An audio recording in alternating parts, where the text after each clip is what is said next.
Baik, selamat bertemu kembali. Assalamualaikum warahmatullahi wabarakatuh. Selamat datang di diskusi mengenai topik ekonomi pembangunan yang kali ini judulnya adalah analisis pilihan pekerjaan perempuan di Indonesia dengan menggunakan data Sakernas tahun 2008. Ini adalah hasil penelitian Saudari Tantri Silviana, mahasiswa MEP, kelas BPS, angkatan keempat, di bawah bimbingan saya. Sebenarnya apa sih pertanyaan atau tujuan utama dari penelitian ini? Kita tahu dunia berkembang, gitu ya, pendidikan berkembang dan seterusnya. Demikian juga peran wanita, tingkat pendidikan, kesempatan yang lebih luas. Pertanyaannya kemudian, bagaimana dengan pendidikan yang semakin baik itu, apakah para wanita punya kesempatan pekerjaan yang juga lebih baik? Jadi bagaimana pengaruh pendidikan, status perkawinan, dan keberadaan anak terhadap pilihan pekerjaan perempuan di Indonesia. Nah, secara natural karena wanita itu punya tugas domestik, gitu ya, maka status perkawinan nanti akan berpengaruh terhadap pilihan mereka, apakah bekerja, berprofesi, atau bekerja sebagai ibu rumah tangga dan seterusnya. Nah, ini penting karena ada berbagai perkembangan yang menarik di dalam perekonomian kita, gitu. Yang pertama adalah di dalam Sustainable Development Goals, tujuan yang kelima itu fokusnya adalah gender equality and women empowerment, gitu ya. Jadi artinya apa? Semua perempuan dapat berpartisipasi penuh dan mendapat kesempatan yang sama dalam kehidupan ekonomi. Artinya apa? Harus dimungkinkan adanya kesempatan kerja yang penuh dan produktif serta penciptaan pekerjaan yang layak bagi wanita. Nah, kalau kita lihat data indikator kesejahteraan rakyat BPS tahun 2019, memang sudah terjadi kemajuan di dalam tingkat pendidikan para wanita, gitu ya. Contohnya misalnya kalau kita bandingkan ini dalam kota itu adalah persentase penduduk wanita yang bekerja. Jadi sudah seimbang antara pria dan wanita, gitu ya. Misalnya ini SMP laki-laki 77 naik menjadi 78, sementara yang wanita 79 naik 34 menjadi 79,55 dan seterusnya. Demikian juga pada tingkat pendidikan yang lebih tinggi, gitu ya.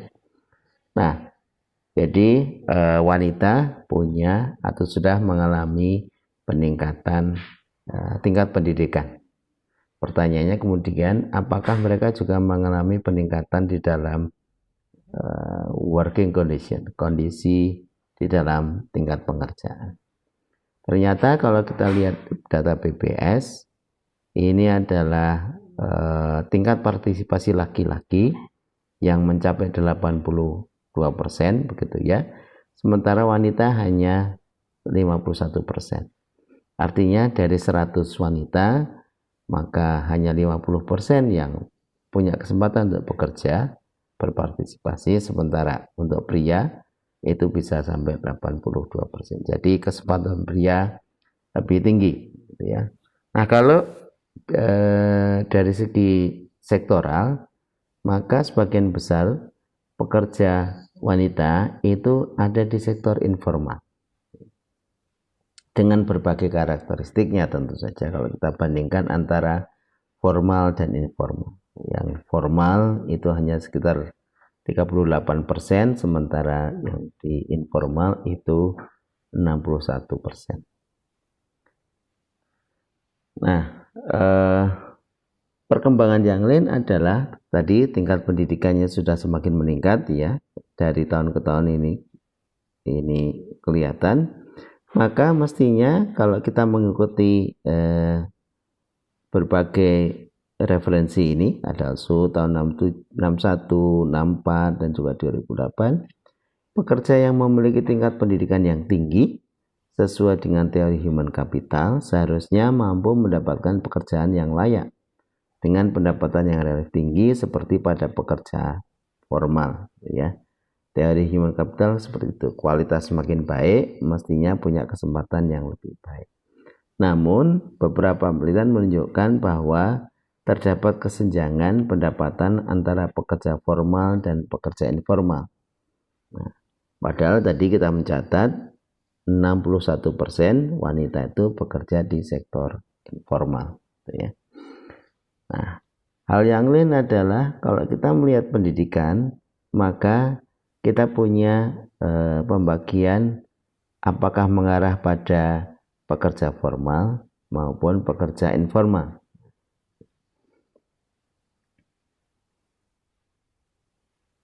Jadi tingkat pendidikan itu semakin tinggi, itu semakin positif terhadap mengarah kepada pekerjaan formal, dan negatif atau semakin berkurang arahnya ke pekerjaan informal. Maksudnya begitu, ya.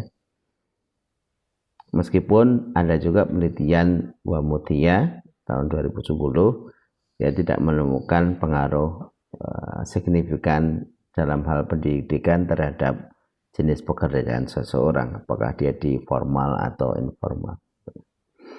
Nah, yang lain adalah kalau kita tadi melihat tingginya persentase pekerja informal di perempuan, maka ini adalah karakteristiknya. Rendahnya kesempatan kerja di lapangan kerja formal kah? Atau karena mereka punya peran ganda, jadi peran publik dan peran domestik, jadi di rumah tangga. Jadi ada dua kemungkinan, gitu ya. Kesempatan kerja yang lebih rendah bagi wanita, atau mereka memang punya pilihan bekerja atau berperan di domestik rumah tangga.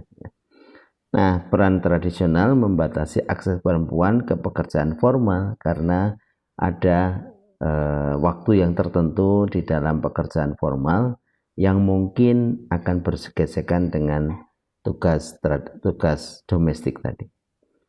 Nah, kehadiran pekerjaan informal itu dianggap mampu menyeimbangkan kedua peran tersebut, jadi peran ganda wanita tadi.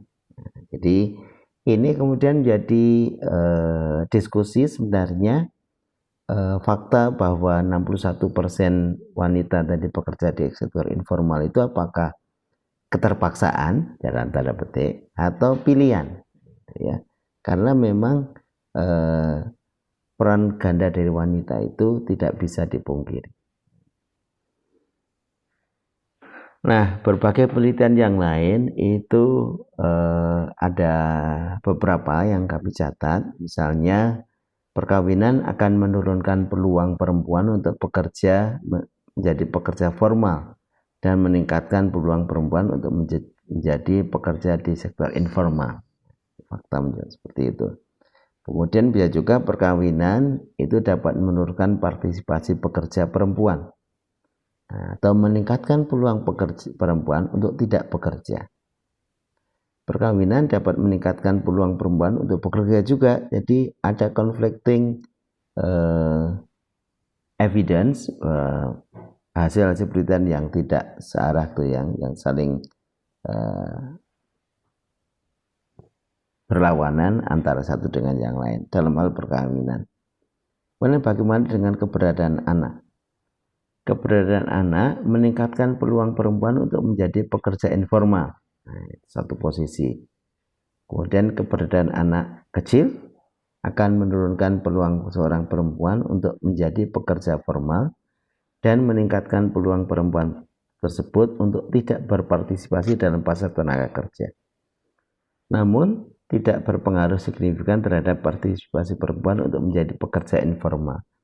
Jadi, hasil penelitian Pradhan dan Sos tahun 95 itu menunjukkan bahwa memang betul akan mengurangi peluang mereka bekerja di sektor formal, bahkan bisa juga mereka memilih tidak bekerja, tetapi ada peluang yang lain adalah bekerja di sektor informal. Nah, jadi ada banyak peluang atau banyak kemungkinan yang dihadapi oleh perempuan, terutama yang pendidikannya semakin tinggi. Kita tahu semakin tinggi pendidikannya, kesempatannya semakin luas. Tetapi kalau kita kombinasikan dengan perkawinan, kita kombinasikan dengan keberadaan anak, maka hasilnya akan bermacam-macam, gitu ya. Ada yang tetap di formal, tetap informal, bahkan tidak bekerja. Nah, dengan potret seperti itu, penelitian ini menganalisis sebenarnya bagaimana perkembangan sektor atau peran wanita itu di dalam pekerjaan, ya, pilihan-pilihan pekerjaan yang mereka ambil. Penelitian ini menggunakan Sakernas tahun 2018 dan fokusnya adalah perempuan usia 15 tahun ke atas. Ada dua hal yang kami tempuh. Yang pertama adalah mendeskripsikan bagaimana potret perempuan dalam kaitannya dengan pekerjaan, dengan karakteristik tadi, fungsi ganda tadi. Mereka yang sudah menikah, mereka pendidikannya semakin tinggi, punya anak, dan seterusnya dalam kaitan dengan pilihan pekerjaan. Nah, kemudian secara kuantitatif, karena ada berbagai pilihan itu, maka metode yang dipakai adalah regresi multinomial logit. Ya. Nah, jadi dependent variabelnya adalah pilihan-pilihan tadi. Apakah tidak bekerja, bekerja di sektor formal, bekerja mandiri itu informal, sebagai buruh atau karyawan itu juga informal, atau bekerja di dalam keluarga atau perusahaan keluarga, gitu ya. Ini adalah pilihan pekerja bagi wanita sebagai variabel dependent. Variabel independennya tentu saja tingkat pendidikan, status perkawinan. Nah, ini jumlah anaknya kami bagi antara anak di bawah 5 tahun, 0 sampai 4 tahun, dan anak 5 sampai 14 tahun. Pendidikannya juga pendidikan tinggi, status perkawinan, dan memiliki anak. Jadi ini interaksi, kami kombinasikan 3 karakteristik ini. Kemudian umur kuadrat, apakah semakin berumur maka partisipasinya akan menjadi semakin rendah. Apakah mereka punya pelatihan, pernah menempuh pelatihan kerja, dan juga tempat tinggalnya, desa dan kota, gitu ya. Nah, itu adalah metode analisisnya. Ini adalah modelnya, gitu ya. Jadi dependent variabelnya tadi, pilihan-pilihan pekerja tadi, kemudian ada variabel independennya adalah pendidikan, status perkawinan, anak umur 4 tahun, 14 tahun, dan seterusnya. Nah, ini adalah kondisi statistik bagaimana wanita itu bekerja. Jadi kita pilih karakteristiknya berdasarkan tingkat pendidikan ini, dari tidak sekolah sampai pendidikan tinggi.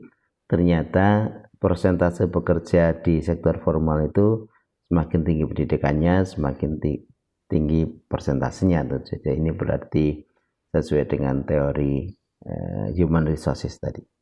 Kemudian ini status perkawinan, ternyata ini ada proporsi yang menikah 70% dan seterusnya, gitu ya.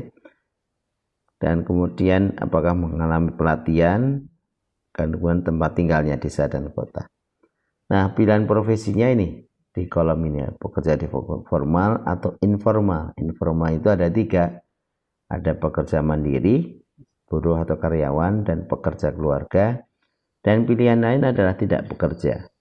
Nah, memang tidak bekerja itu bisa berarti 2, karena terpaksa maupun karena sukarela, kan begitu. Nah, jadi berdasarkan ini jumlah, dan kita distribusikan ke masing-masing sel ini. Ini masing-masing sel itu punya karakteristik kolom, artinya jenis pekerjaan, maupun baris karakteristik pendidikan, status perkawinan, pelatihan kerja, pernah mendapatkan pelatihan kerja atau tidak, dan juga tempat tinggalnya di mana.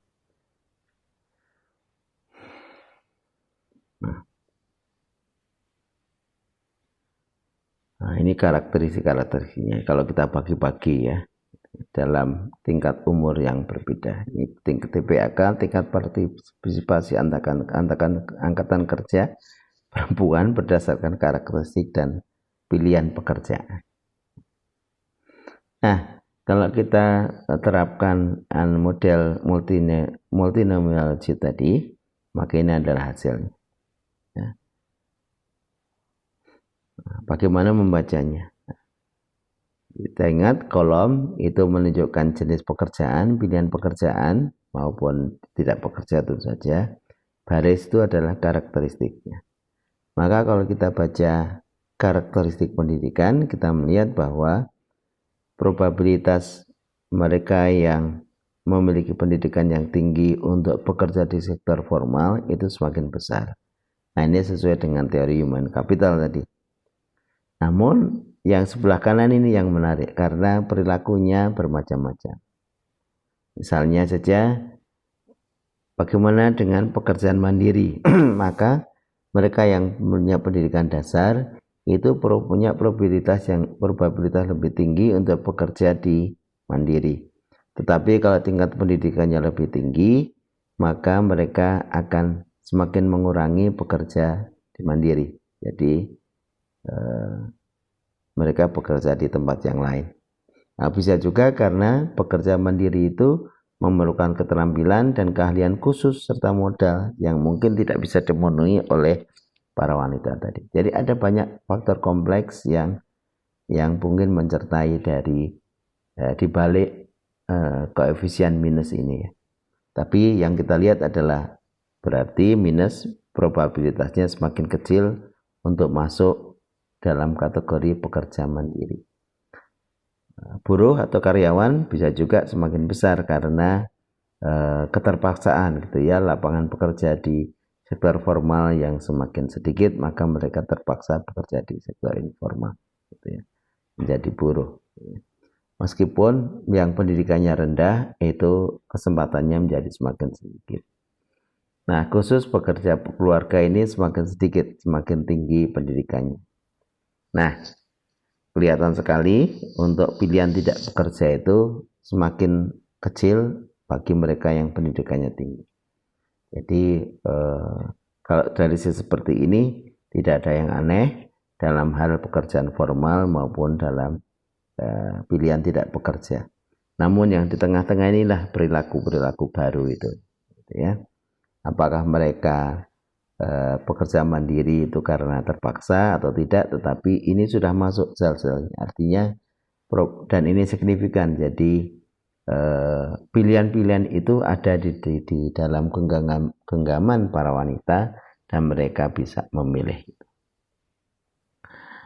Bagaimana dengan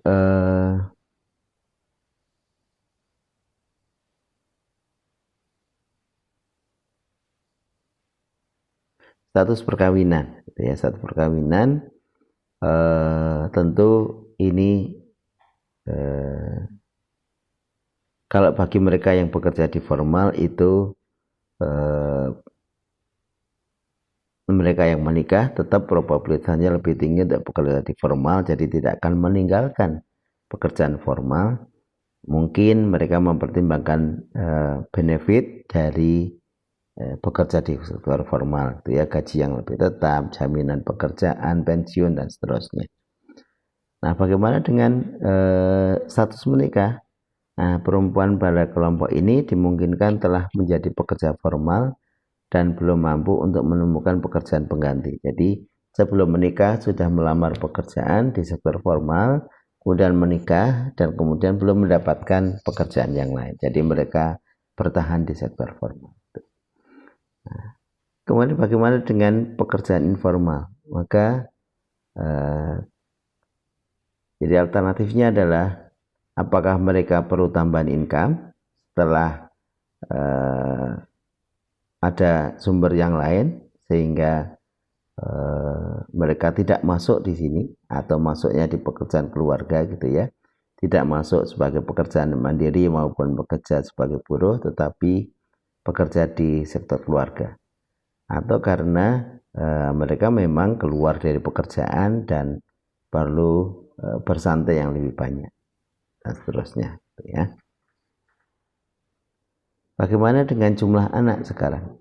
Ternyata baik anak usia 4 tahun, kurang dari 5 tahun maupun 5 sampai 14 tahun itu mengurangi kemungkinan mereka bekerja di formal karena harus mengasuh anak. Nah, mereka pindah menjadi pekerja mandiri, ini positif. Jadi memilih berwirausaha. Jadi terjadi shifting dari formal ke informal untuk pekerjaan mandiri. Tetapi mereka tidak bekerja sebagai buruh atau karyawan maupun pekerja keluarga. Jadi lebih berwirausaha.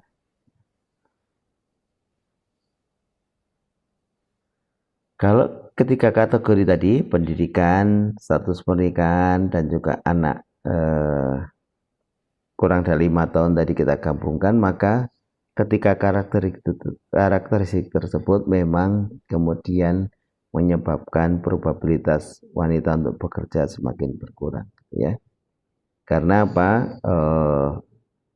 Pekerjaannya karena yang lebih menyita waktu atau karena tuntutan beban pekerjaan. Jadi ini adalah alasan mereka keluar dari pekerjaan formal dan kemudian pindah ke pekerja mandiri ya, karena memilih waktu yang lebih fleksibel sehingga perempuan dapat menyeimbangkan peran domestik dan peran publik. Ini penelitian Robinson, Bowden, dan seterusnya. Nah, kalau kita lihat sebenarnya berapa sih yang mereka dapatkan gitu ya dari pekerja itu, maka ini beberapa contoh jenis pekerjaan dan tingkat gajinya gitu ya. Agak merata memang, yang kurang dari 750.000 per bulan itu ada 25%, antara 750 sampai 1,4 juta itu 20%, 1,5 sampai 2,2 20%, di atas 2,25 sampai 2,9 8,7%, dan di atas 3 juta itu 24%. Jadi tidak kelihatan sebenarnya kecenderungannya di mana gitu ya, karena distribusinya relatif merata. Demikian juga jenis pekerjaannya nampak ada yang lebih fleksibel waktunya, karena seperti penjahit, pembuat, jual makanan gitu ya, pedagang online gitu ya. Tetapi ada juga guru, les privat. Jadi ini adalah pekerjaan-pekerjaan informal yang ditempuh oleh wanita. Memang kalau kita gabungkan ya, jenis pekerjaannya didominasi oleh pekerja yang bekerja pada sektor perdagangan besar dan eceran, 57,4%. Nah, kalau kita lihat sifatnya yang fleksibel ini, maka 79,29% itu para wanita memilih bekerja sebagai pekerja mandiri informal karena alasan voluntary, jadi kebebasan ya, tidak ada paksaan mereka ada di sana.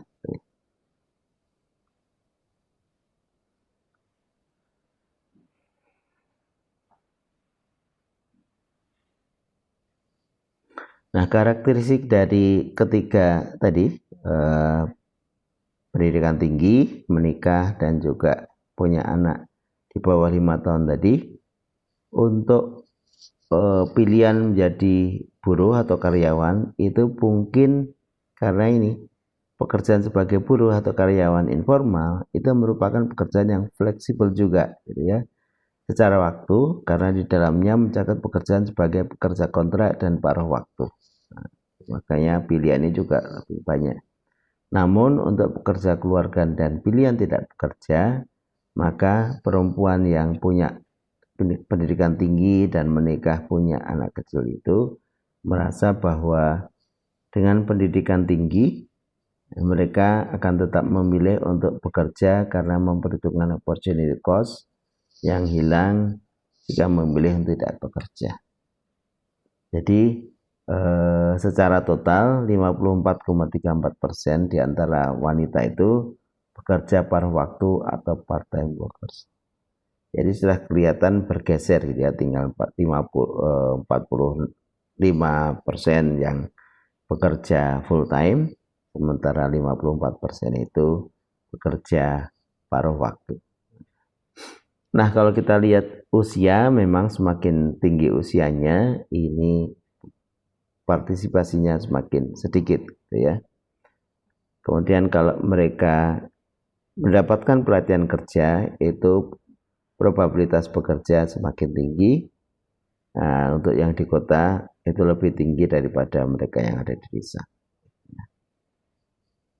Nah, itu adalah gambaran kondisi ketenagakerjaan perempuan di Indonesia, ya, yang pada prinsipnya ingin melihat bagaimana tingkat pendidikan yang lebih baik, apakah memberikan kesempatan kerja yang lebih baik juga sesuai teori human resources, namun peran ganda wanita itu memberikan pilihan yang lebih banyak bagi wanita. Apakah bekerja di formal atau informal. Yang informal itu ada pekerja mandiri sebagai buruh atau bekerja di keluarga. Nah, di samping itu ada pilihan yang lain adalah tidak bekerja, ya. Nah, tentu perkembangan dinamikanya akan semakin tinggi, variasinya akan semakin banyak, gitu ya. Pilihan-pilihan pekerja bagi generasi muda akan semakin bervariasi, gitu ya. Ini adalah potret Sakernas tahun 2018 yang memberikan kesempatan atau menunjukkan bahwa wanita punya kesempatan yang lebih luas, pilihan yang lebih banyak dalam hal pendidikan yang lebih baik, dan juga pilihan tenaga kerja profesi yang semakin beragam. Nah, mudah-mudahan nanti dengan data yang semakin baru, maka kita bisa mengamati bagaimana perilaku dan kondisi ketenagakerjaan perempuan di Indonesia pada periode-periode yang semakin ke periode sekarang, ya. Demikian, mudah-mudahan kita mendapatkan manfaat dari potret ini, potret ketenagakerjaan perempuan ini, dan kemudian bisa belajar bagaimana mereka sudah menerapkan pilihan yang terbaik dan juga metodologi yang diperkenalkan, yaitu multinomiology untuk kasus ketenagakerjaan perempuan di Indonesia. Semoga sukses dan sampai jumpa. Assalamualaikum warahmatullahi wabarakatuh.